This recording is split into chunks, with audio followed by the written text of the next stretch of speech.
Evet arkadaşlar, videoma hoş geldiniz. Bugün normalin dışında evde bir video çekiyoruz. Normalde hep bisikletin üstüne dışarıda videolar çekiyordum. Dedim bugün takipçilerim için evde bir video. Bugün gitar yenilemesi gibi, tadilat, tamirat gibi bir video çekeceğiz. Bu benim çok eski ve ilk ve tek gitarım. İkinci sınıf gibi almıştık, aynen bu gitarı ikinci sınıf gibi almıştık ama o zamanlar fazla çalmıyordum. Üçüncü sınıfta da çalmadım. Üçüncü sınıfın yazında Tokat'ta çok güzel bir hocamız sayesinde, Teknik Kireç hocamız sayesinde gitar çalmayı öğrendim. Gitarın bazı sıkıntıları var, çatlakları ve tellerinde sıkıntıları var. Arka tarafları yere çarpmadan ve darbeden dolayı çatladı. Yapmıştık ama yine bazı bozukluklar olduğu için yenileme gibi bir şey yapacağız. Bütün malzemelerini söktüm zaten böyle. Bütün malzemeleri burada.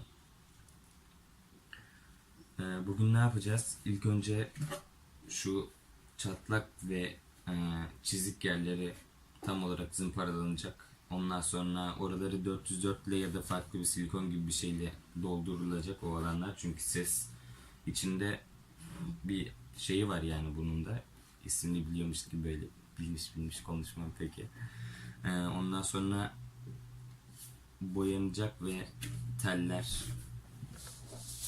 telleri çok yıprandığı için çalarken falan kokuyordu. Ben zaten hepsini söktüm. Onlar baştan aşağı yenilenecek. Bu kadardı. Hadi görüşürüz. Evet arkadaşlar, zımparamızı aldık. Zımparamız ince 220 numara. Yani gittiğimiz dükkandaki en ince zımpara buydu, o yüzden bunu aldık. Şimdi şuralarda yazılar falan var. Küçüklük işte. Çocukluk işleri. Ondan sonra şu çatlaklar var. Çatlakları ilk önce bizim paralayalım. Ama onun öncesinde buraya bir şey getirmemiz lazım. Çünkü burası bir yatak, burası bir oda.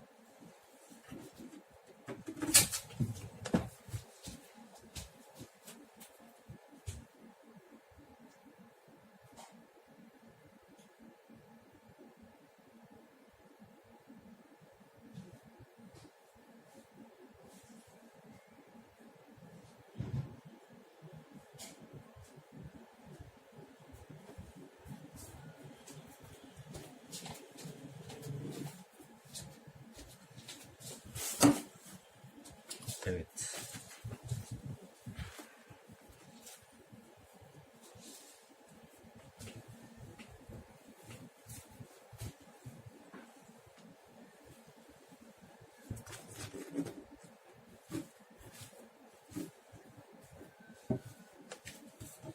Onun için örtü lazım. İlk önce zımparalayalım.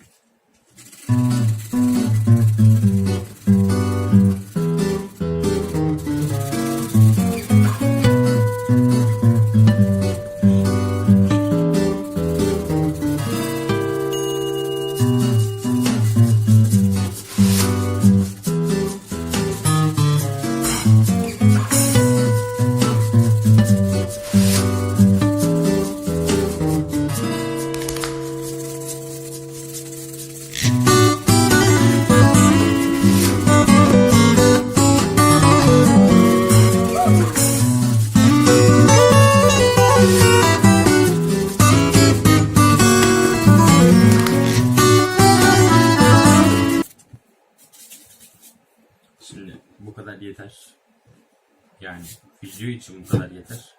Ben bunun devamını tamamlayıp, çünkü hava çok sıcak ve burada klima olmadığı için, burası yani benim odamda klima olmadığı için yanıyor.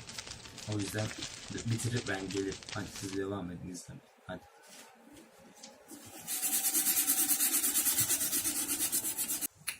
Evet arkadaşlar, zımpara işlemimiz bitti. Görmüş olduğunuz gibi. Evet, bayağı gördünüz.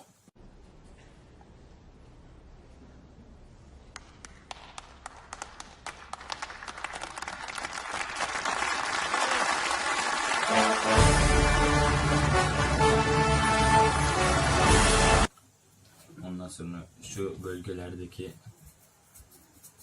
göçükler, şuradaki izler vardı ve daha önceden yapılmış olan yapışkan yapıştırıcı izleri. Onun üstüne biz bir kat daha gittik. Çatlakların arasına 502 ile hızlı yapıştırıcıyla. Şimdi elimi sürdüm tabii ki ama kurumasını bekleyeceğiz bunun.